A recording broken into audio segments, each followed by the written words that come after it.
Hi, my name is Bente, I'm the Norse Witch, and yet again it is time for hot takes. I know I just recently made a video reacting to your hot takes, but just when I had stopped filming, such good takes came in, such juicy takes, that I thought, you know what, I will have to make another part. What a shame. You seem to be enjoying these videos, at least they're always doing pretty well, so someone seems to be watching them. So I thought you probably wouldn't be bothered by yet another part of me reacting to hot takes. So with that being said, let's hop in straight away.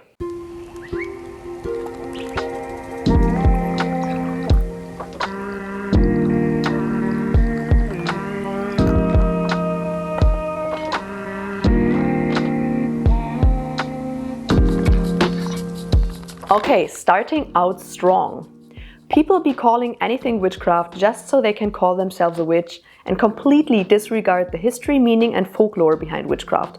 Like, know that whitewashed yoga or crystal essential oil healing stuff is not witchcraft. I do agree with that. I think this is something that really came with social media, I think, and also with the term witchy and the whole witchy aesthetic becoming kind of a trend. I think it's coming up pretty frequently around fall time because of Halloween and everything like that, but I think the big part of that witchy aesthetics trends, I think that's decreasing again. I think that's over, but it was very trendy. I have such a love-hate relationship with the term witchy because for content creators it's kind of nice because it kind of encompasses something being witchcraft adjacent. So if you are a witchcraft practitioner but you are filming a vlog, for example, that's not entirely just simply about witchcraft stuff, then just using the word witchy is just very convenient because you don't have to necessarily call it a witchcraft vlog if it's not entirely about witchcraft. So it is a very convenient term to be able to use, but I think it's misused a lot because now I see people using the term witchy for example, just liking nature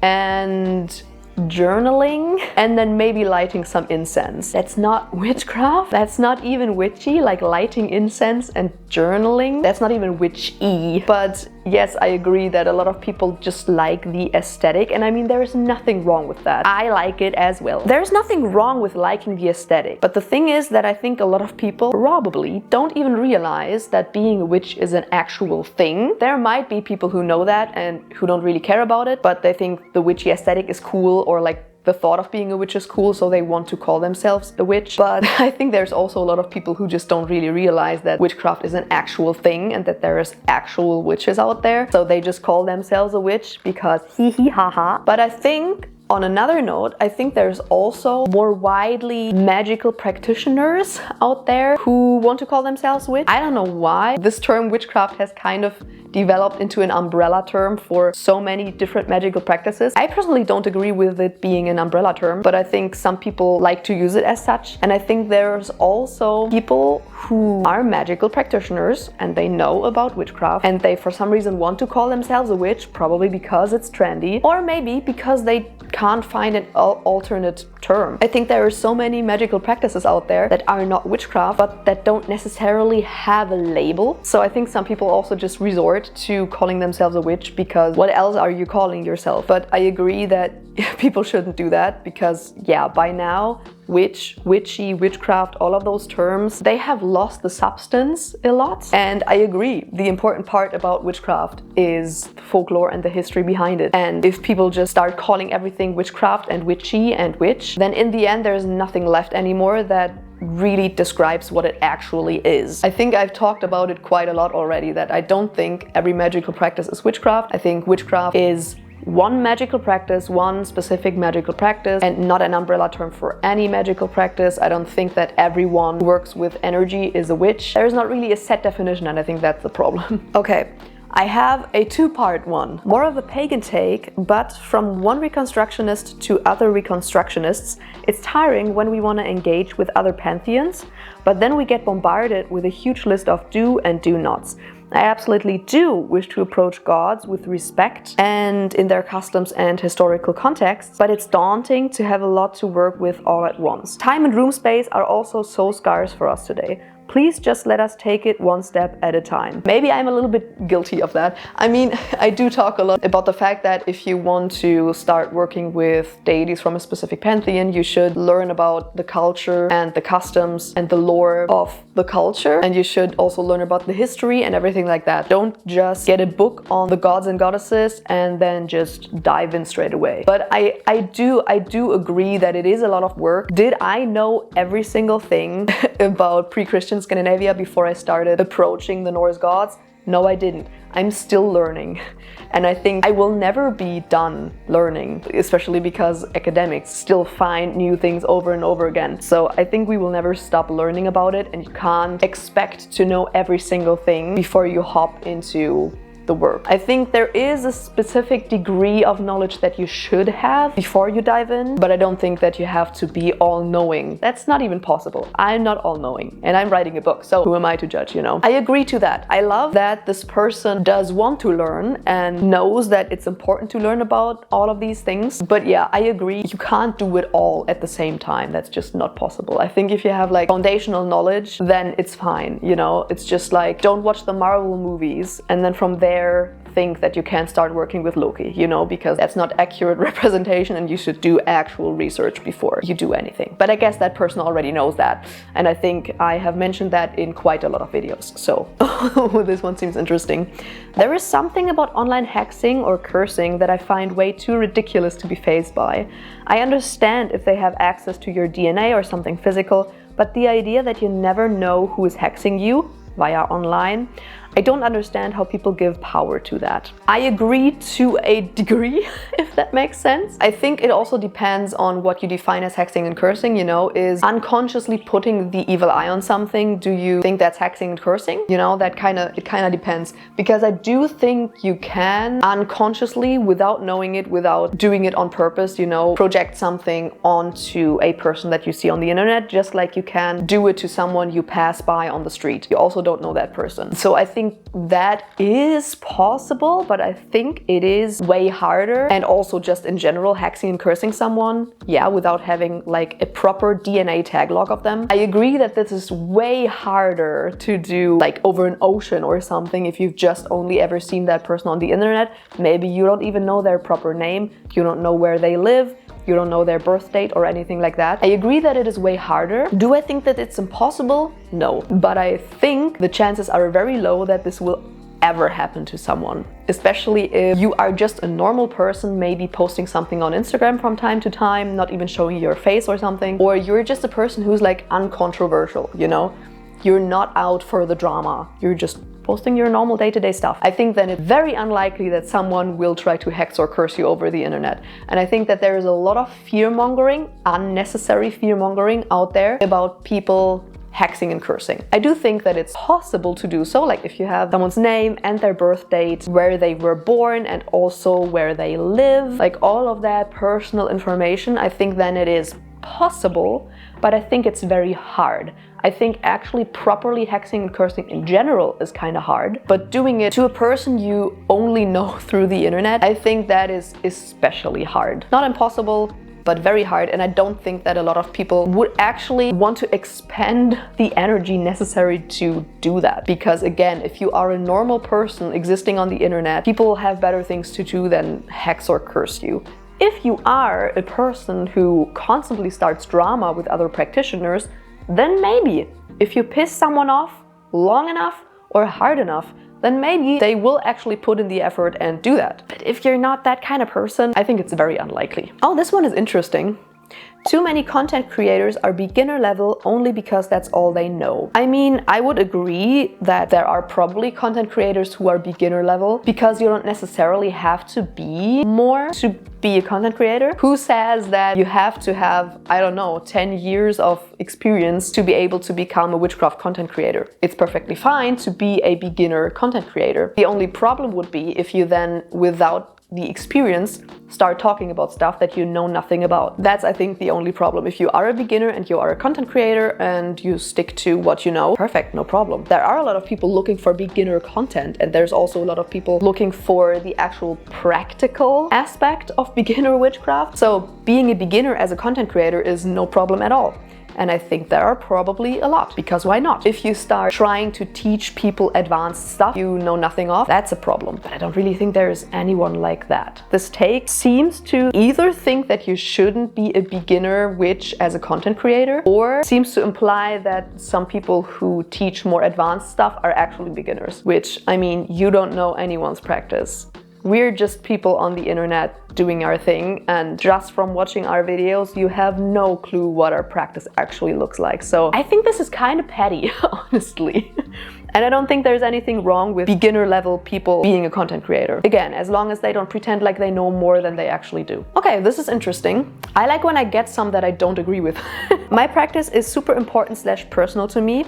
I hate how witchcraft became a trendy / aesthetic way, more acceptable / accessible thing all of a sudden. Like, that's cool in a way, but I don't like it. The question is, why don't you like it? Why would it be a bad thing for you that it becomes more accessible and accepted? The more accepted it becomes, the more open you can be about your practice. And the more accessible it becomes, the more people can practice and the more you can talk to other people about it. I think that's a great thing. I think there are some people, and I don't know if the commenter here is one of those people, because again, these are anonymous, but I think there are some people who derive some sense of superiority from being a witch or a magical practitioner, kind of like some people feel superior because they're part of some kind of subculture, you know. Ooh, I'm different than other people, and that makes me better. And I know that because I was a person like that, you know.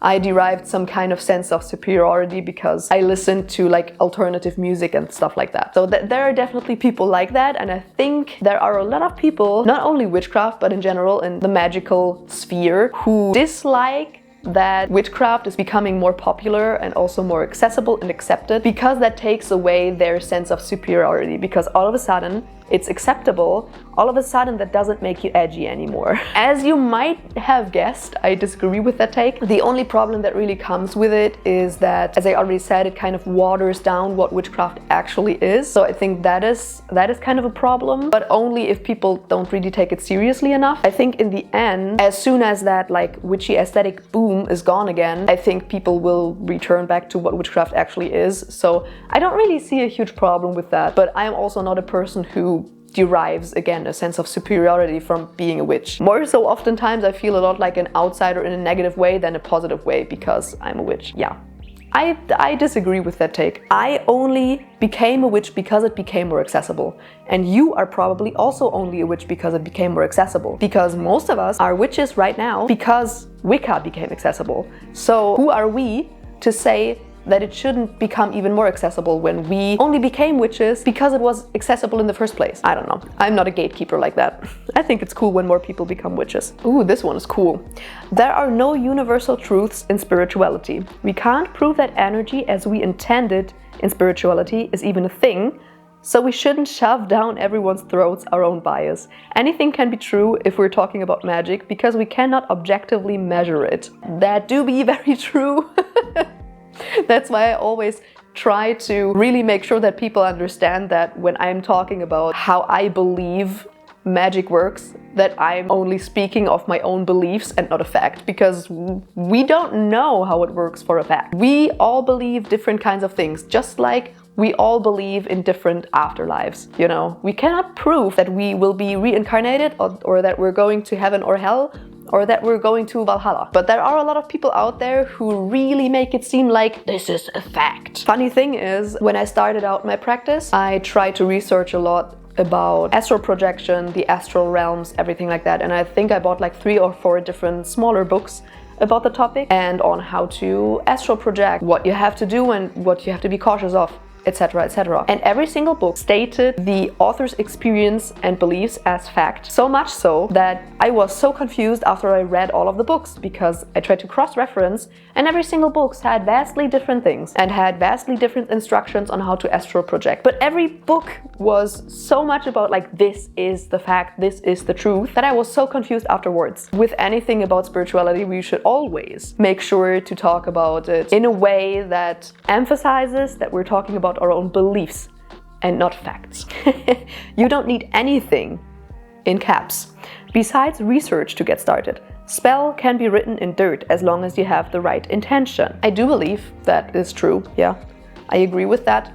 I think you should do your research before you start. But yeah, apart from that, I agree there's probably a lot of spells that you can write in dirt. I don't think you can cast any spell without tools. So I think if you find a spell in a book and it requires tools, you cannot cast it the exact same way without tools, because there is a reason why the materials and the tools are used.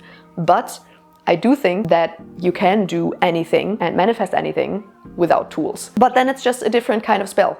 And you might have to make it up yourself, but that's totally fine. But I kind of also don't think that intention is everything. If a spell requires materials, specific herbs, specific dirts, oils, whatever, if the spell requires that, there is a reason why it requires those materia, and then you should also use them. You can substitute things or leave things out, but that will result in the spell working differently, which might be fine, but it also might not be what you want. That being said, you can do a lot of spell work without materials, but if the spell you want to cast asks for materials, then use those materials. Okay, we have a very loaded one.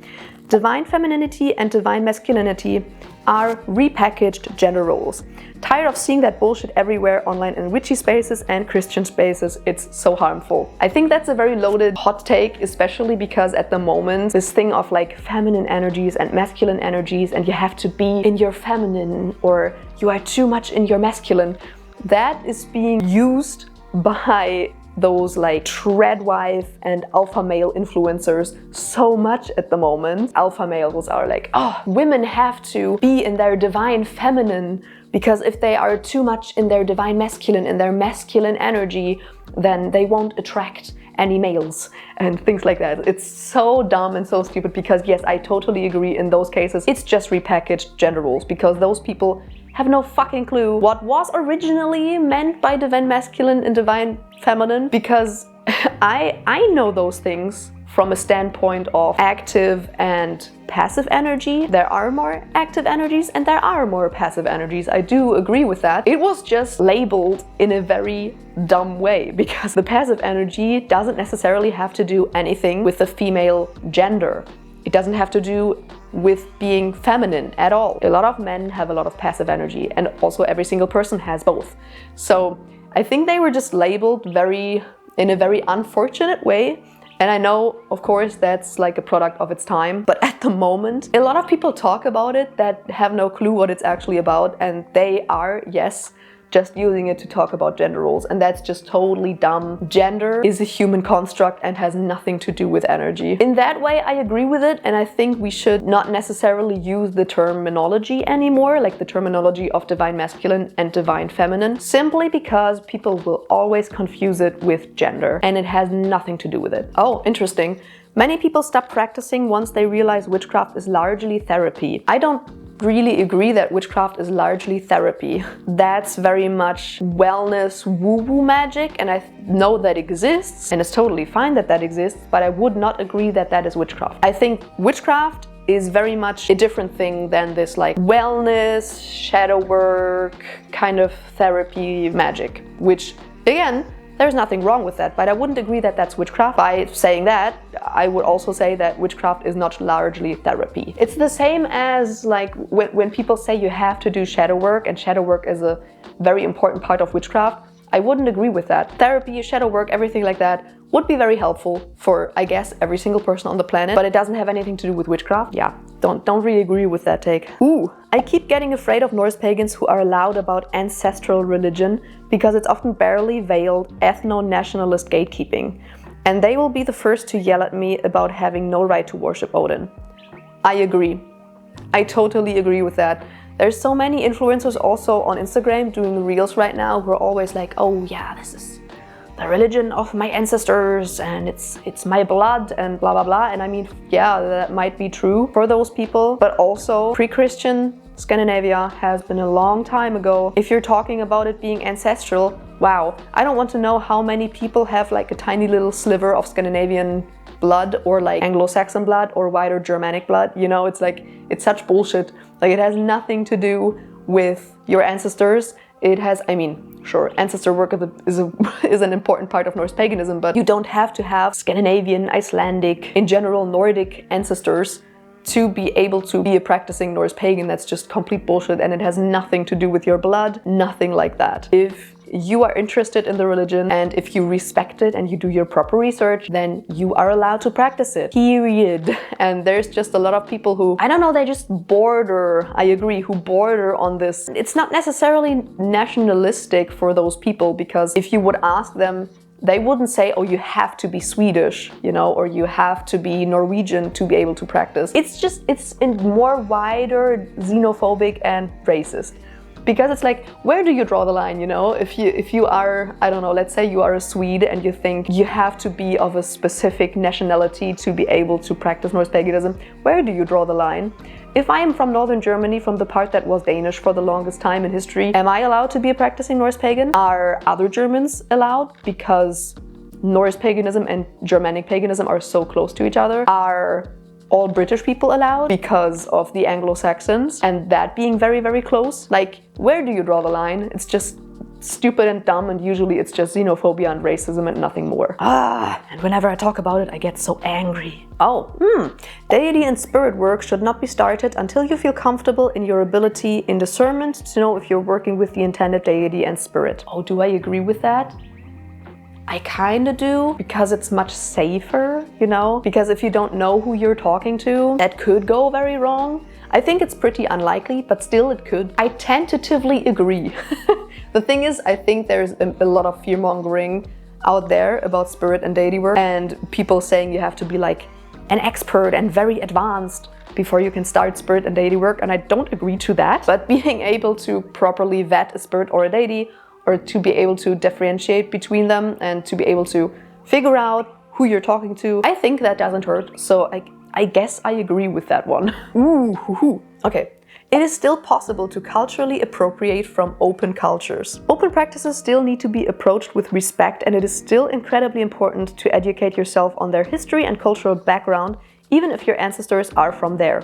I actually agree with that. I think you can totally misappropriate every single culture, and no matter which culture's practices you want to practice, it doesn't matter if it's closed or open, you for sure have to approach it with respect. You have to make sure that you research it properly and that you not just take something from a culture or a practice without really knowing what you're doing there, you know? I for sure agree with that, especially as a Norse pagan. I mean, Norse paganism is constantly being misappropriated by white supremacists, by white nationalists, by neo-Nazis, so for sure it can be misappropriated.